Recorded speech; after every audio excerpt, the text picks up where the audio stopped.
तो गाइस जैसा कि आज जो आपका एसएससी सीजीएल टीयर 2 का 2 मार्च का फर्स्ट शिफ्ट का एग्जाम हो गया है दोस्तों, जिसका जो है मैं आपको बिल्कुल 100% एक्यूरेट आंसर के साथ जो है इस वीडियो में बताऊंगा। तो देख लेते हैं कि किस प्रकार के जो है आज आपके 2 मार्च के फर्स्ट शिफ्ट के एग्जाम में जो है प्रश्न पूछे गए हैं।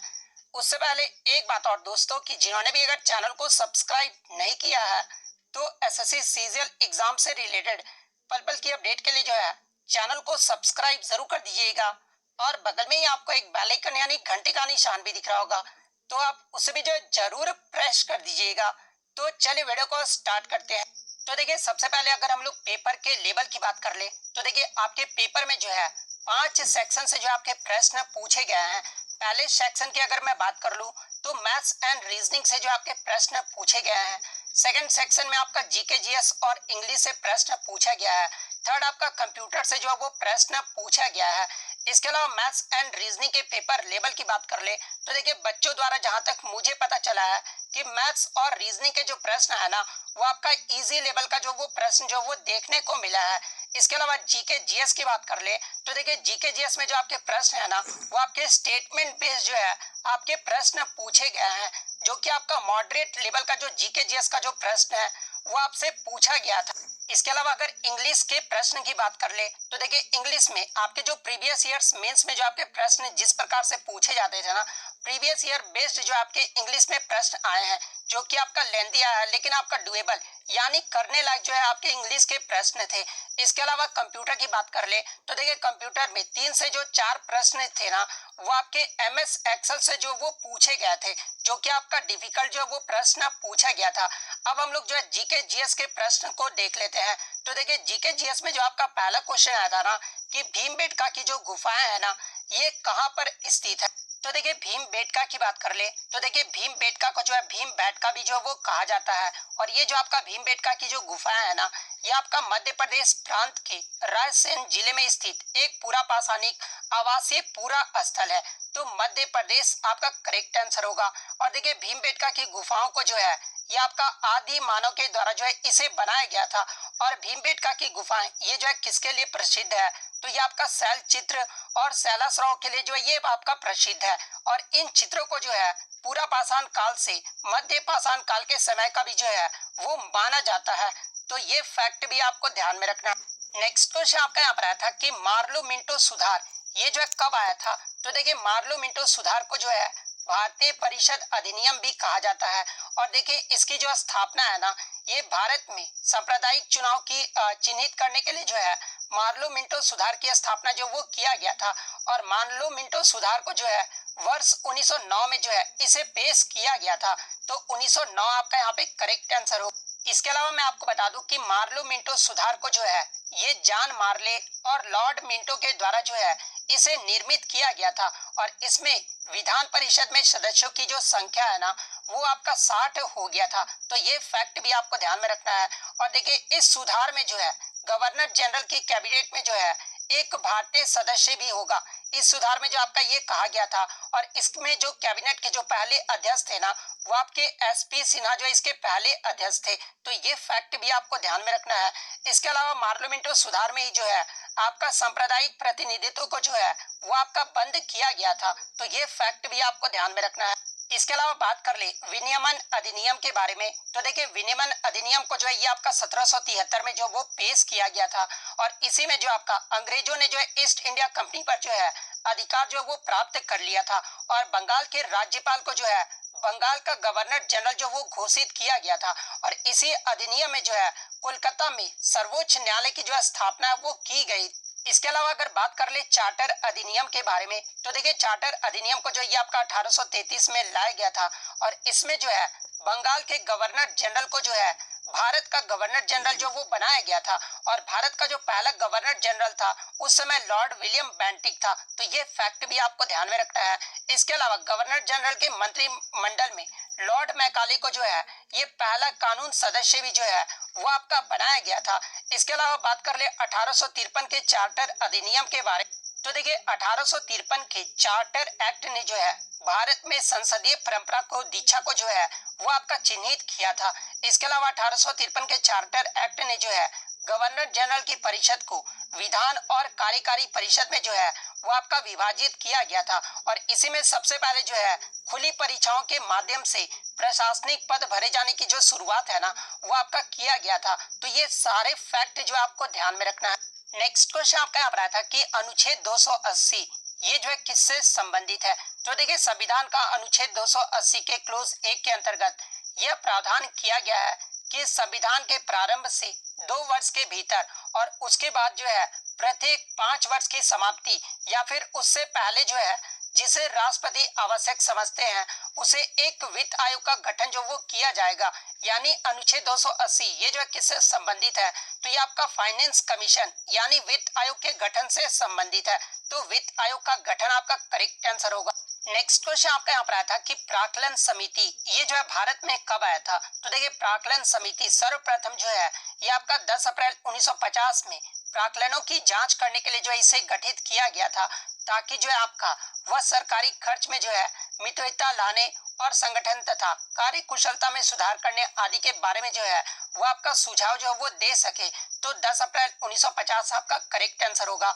इसके अलावा प्राक्कलन समिति के अन्य फैक्ट्स की बात कर ले तो देखिए प्राक्कलन समिति जिनका जो चुनाव है ना वो आपका लोकसभा सदस्यों में से एकल संक्रमणीय मत के द्वारा जो इसका चुनाव जो वो किया जाता है। इसके अलावा इसके जो अध्यक्ष का जो चुनाव है ना वो लोकसभा अध्यक्ष इन सदस्यों में से करते हैं जो सत्तारूढ़ दल का होता है। और इनके जो कार्यकाल होता है ना वो आपका 1 वर्ष का होता है। और मंत्री जो होते हैं इस समिति के सदस्य नहीं होते हैं। और इस समिति का जो अध्यक्ष है ना वो लोकसभा के अध्यक्ष के द्वारा जो है इसे मनोनीत किया जाता है। तो ये फैक्ट भी आपको ध्यान में रखना है। नेक्स्ट क्वेश्चन आपका यहाँ पर आता है कि 2011 की जनगणना के अनुसार सबसे कम जो साक्षरता दर यानी जो लिटरेसी रेट रहा था ना वो किस राज्य का सबसे कम रहा था।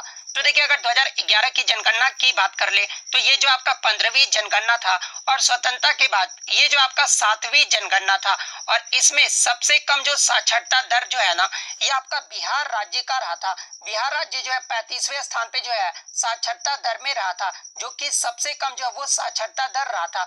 बिहार के साक्षरता दर की अगर मैं बात कर लूं तो देखिए बिहार का जो साक्षरता दर रहा था ना वो आपका 63.82% रहा था, जिसमें अगर पुरुषों की बात कर तो देखिए पुरुषों का जो साक्षरता दर है ना वो आपका 71.20% रहा था। वहीं अगर महिलाओं की साक्षरता दर की बात कर ले तो देखिए महिला का जो साक्षरता दर है ना वो 51.50% रहा था। ओवरऑल जो साक्षरता दर रहा था बिहार का वो आपका 63.82% रहा था, जो कि सबसे कम जो है ये आपका साक्षरता दर रहा था। इसके अलावा भारत के साक्षरता दर की बात कर ले तो देखिए भारत का जो साक्षरता दर है ना वो आपका 74.04% रहा था। और सबसे अधिक साक्षरता दर वाला राज्य कौन सा रहा था तो ये आपका केरल राज्य रहा था। केरल का जो साक्षरता दर है ना ऑलमोस्ट आपका 94% रहा था। उसके बाद जो आपका लक्षद्वीप आता है, लक्षद्वीप का जो आपका साक्षरता दर है वो आपका 92.28% रहा था। इसके बाद आपका गोवा राज्य का जो है साक्षरता दर आता है। इसके अलावा अगर पूछा जाए कि साक्षरता दर में दूसरे नंबर पर किस राज्य का जो साक्षरता दर है ना वो सबसे कम रहा था तो वो आपका अरुणाचल प्रदेश का जो साक्षरता दर है ये दूसरे नंबर पर सबसे कम रहा था। अरुणाचल प्रदेश जो ये आपका 34वें स्थान पे रहा था। तो ये फैक्ट भी आपको ध्यान में रखना है। नेक्स्ट आपका क्वेश्चन आया था कि तबकात ए नसीरी ये जो पुस्तक है ना ये किसके द्वारा लिखा गया था।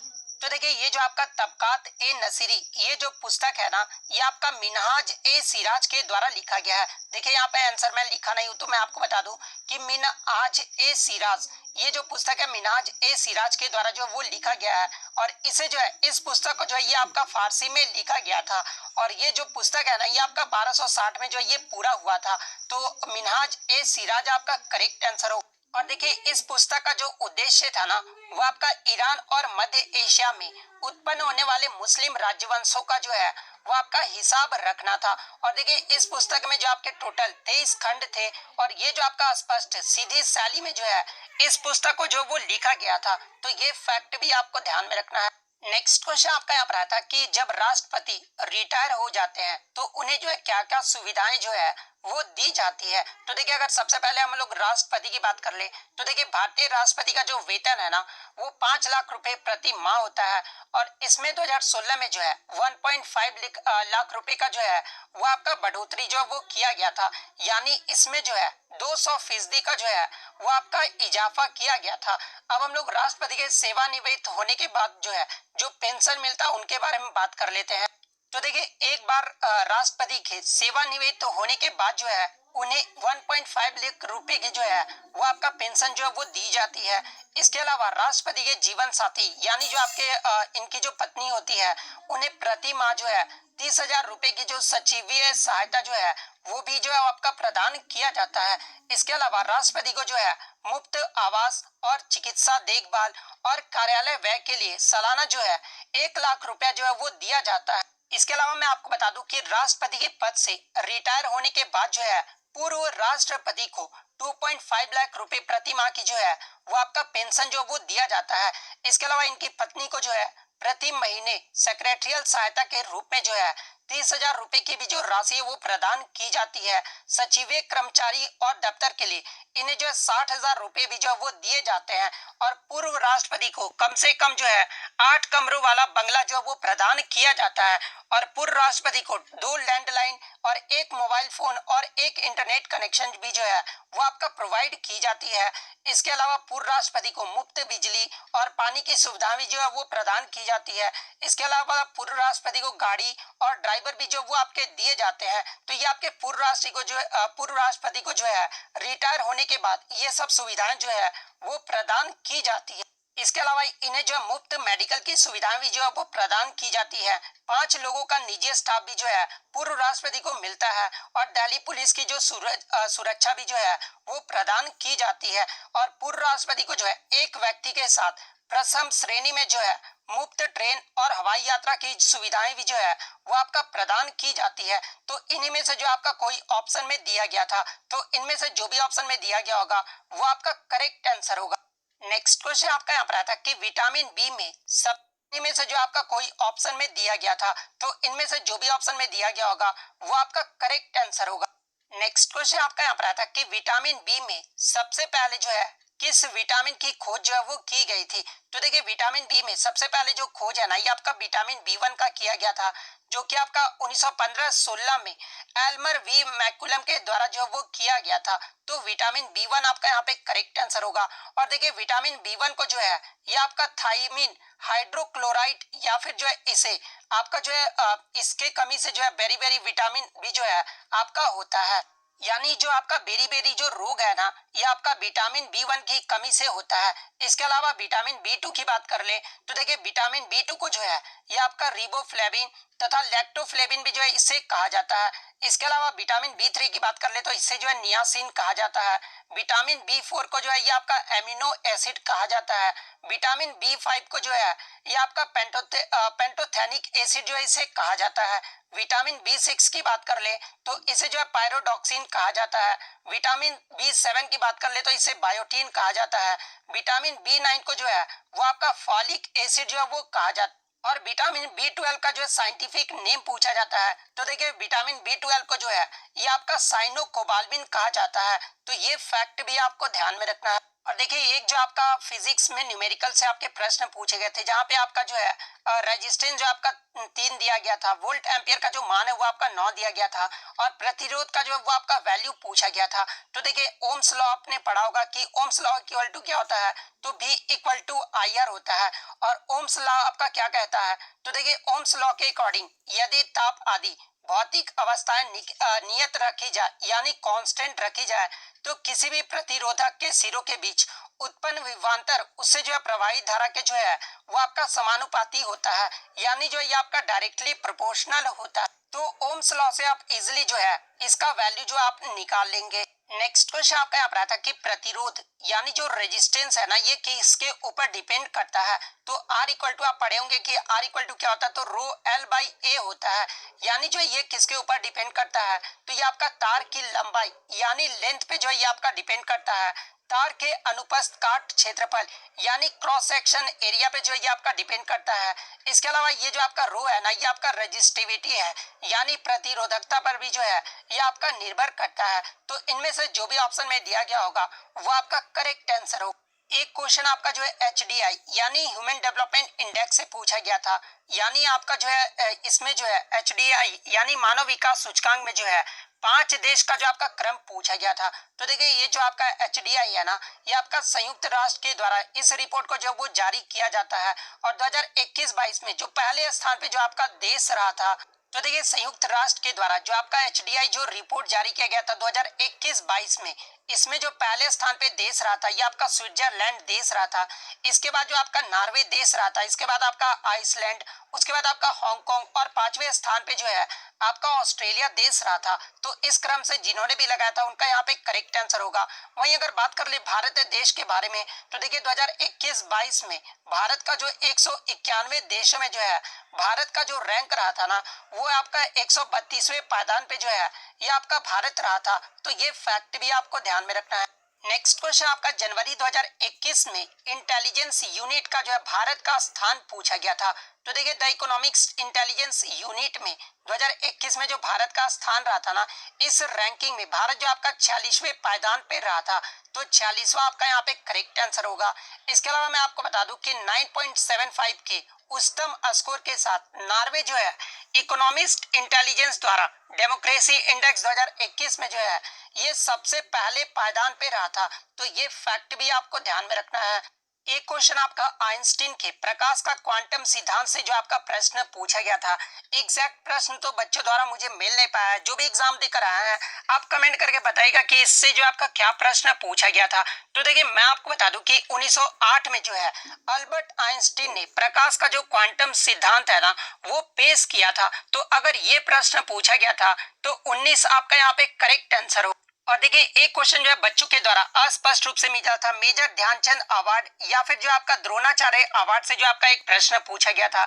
एग्जैक्टली जो भी बच्चे अगर एग्जाम देकर आए तो आप कमेंट करके बताइएगा कि कौन सा जो है प्रश्न पूछा गया था। इसके अलावा मैं आपको बता दूं कि आपको जीके जीएस के इसके अलावा जो भी प्रश्न आपको याद है इसके अलावा जो भी प्रश्न आपको याद है आप कमेंट करके बता दीजिएगा, ताकि मैं नेक्स्ट वीडियो जो आपको जरूर प्रोवाइड कर दूं जिसमें आपको सभी प्रश्न जो है वो देखने को मिल जाएंगे। तो आप क्वेश्चन जो है वो देखने को मिल जाएंगे, तो आप क्वेश्चन जो है वो जरूर कमेंट कर दीजिएगा। तो अगर वीडियो अच्छी लगी हो तो वीडियो को जो है लाइक जरूर कर दीजिएगा और इसी तरह एसएससी